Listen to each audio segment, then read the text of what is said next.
क्या आपने कभी सोचा है कि ब्रह्मांड का सबसे शक्तिशाली अस्त्र कौन सा है? कुछ कहेंगे शिव का त्रिशूल, कुछ कहेंगे ब्रह्मास्त्र। लेकिन एक अस्त्र ऐसा था जिसकी शक्ति किसी देवता के अधीन नहीं बल्कि भक्त के अधीन थी, भगवान विष्णु का सुदर्शन चक्र। ये सिर्फ एक हथियार नहीं, ये समय का पहिया था, धर्म का रक्षक था। पर कहानी में रोमांच तब आया जब इसी चक्र को शांत करने के लिए खुद महाकाल भगवान शिव को सामने आना पड़ा। सवाल ये है कि ऐसी क्या नौबत आ गई थी कि भगवान शिव को विष्णु के चक्र को निगलने की कोशिश करनी पड़ी?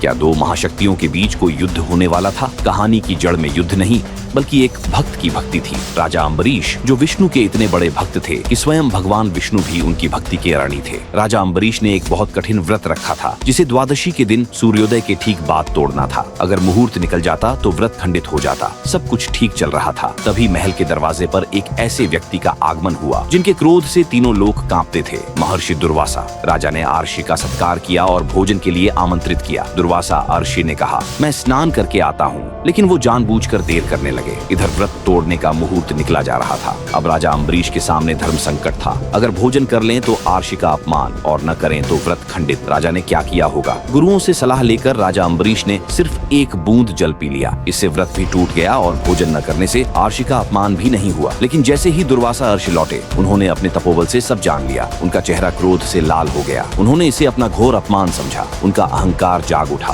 क्रोध में अंधे होकर दुर्वासा अर्षि ने अपनी जटा से एक बाल नोचा और जमीन पर पटक दिया। उस बाल से एक भयंकर राक्षसी कृत्या प्रकट हुई, जिसकी आंखों में आग थी और हाथों में तलवार। उन्होंने कृत्या को आदेश दिया, अम्बरीश का वध कर दो। राजा अम्बरीश हाथ जोड़े खड़े रहे। क्या विष्णु के भक्त का अंत इतना भयानक होने वाला था? जैसे ही वो राक्षसी राजा की ओर बढ़ी, अचानक एक तेज रोशनी चमकी। राजा अम्बरीश के शरीर से पहले ही भगवान विष्णु ने अपने सुदर्शन चक्र को उनकी रक्षा के लिए नियुक्त कर दिया था। पलक झपकते ही सुदर्शन चक्र ने उस राक्षसी को भस्म कर दिया। लेकिन चक्र यहीं नहीं रुका। अब उसका एक नया लक्ष्य था। चक्र अब उस महर्षि दुर्वासा की ओर घूम गया, जिसने भक्त को मारने की कोशिश की। अब चक्र उसे दंड देने के लिए निकल पड़ा। तीनों लोकों में सबसे कुशल अर्षि अब अपनी जान बचाने के लिए भाग रहे थे। वो ब्रह्मलोक पहुंचे, लेकिन भगवान ब्रह्मा ने हाथ जोड़ लिए और कहा, ये मेरे नियंत्रण से बाहर है। अब दुर्वासा राशि भागते भागते वहां पहुंचे जहां हर संकट का अंत होता है, कैलाश पर्वत, भगवान शिव की शरण में। उन्होंने शिव जी के चरणों में गिरकर कहा, महादेव, मुझे इस चक्र से बचाइए। आप तो प्रलय को भी रोक सकते हैं। पीछे पीछे सुदर्शन चक्र भी कैलाश की सीमा तक पहुंच चुका था और बाहर इंतजार कर रहा था। भगवान शिव ने अपनी आंखें खोली।